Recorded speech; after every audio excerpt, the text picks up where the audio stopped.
Hello and welcome to Formula Phil, where motorsport matters. Today we're making a short video on Lorenzo Bandini, a perhaps forgotten racer from the 1960s. Bandini was a huge talent in both sports cars and Formula 1, with such career highlights as the 1963 24-hour Le Mans winner, and in 1965 he won the Targa Florio. In 1967 he both won the 24-hour Daytona and 1,000 kilometers of Monza. His Formula 1 career probably doesn't seem as illustrious on paper, with one single Austrian Grand Prix win in 1964. But he had 42 starts, 1 pole and 8 podiums, plus 2 fastest laps. What the stats don't show is in fact Bandini was often betrayed through mechanical failure, and he had a willingness to put the team first than his own results. No better example of this was when in 1964 at the Mexico Grand Prix, Bandini moved over for teammate John Surtees so Surtees could get enough points to win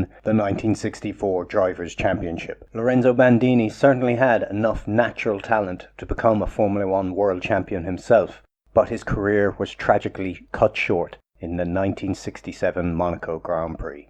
Bandini had a reputation of a fierce but fair racer.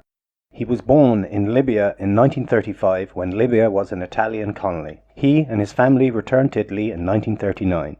He took a job at 15 as an apprentice mechanic in Milan, and it was said that he was as passionate about fixing cars as well as racing them. He was often seen in the paddock helping out his mechanics in the pit lane, which was fine when he drove for the privateer team Scuderia Centrosud, but caused friction when he was a works team racer for Ferrari, as Ferrari thought engineers were engineers and drivers were drivers. He is seen here sitting in the Ferrari looking on at his mechanics while it looks like they are bleeding the brakes. Throughout his Formula 1 career, Bandini often played second string or was a great wingman, but in 1966 John Surtees left Ferrari mid-season and Bandini was promoted to team leader. He was unlucky not to win the French and US Grand Prix because he dominated, but again mechanical failure let him down. It was during the 1966 season that Bandini helped director John Frankenheimer, now famous movie Grand Prix. Bandini himself recommending that the harbour chicane would be an excellent place to film a crash scene.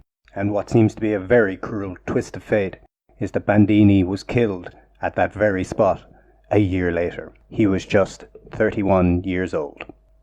And it was on the 7th of May, 1967. Bandini was racing at the Monaco Grand Prix. He was running second to Denny Hulme, and near the end of this exhausting Grand Prix, Lorenzo Bandini's luck ran out.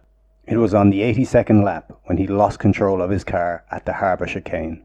He had just entered the chicane when his Ferrari's left rear wheel hit the guardrail and sent him into an erratic skid.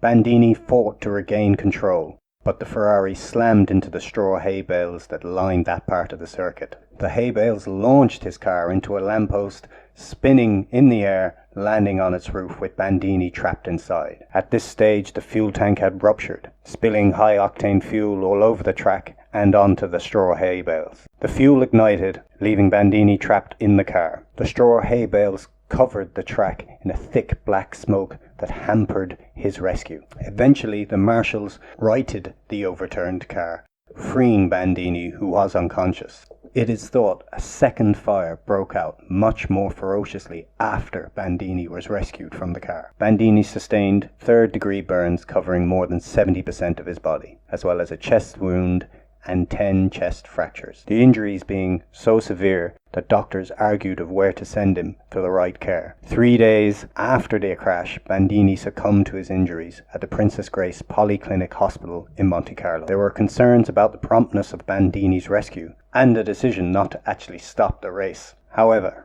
investigators from the Principality of Monaco ruled on 10th of May that the security operation had functioned properly, though there were major safety changes after the incident.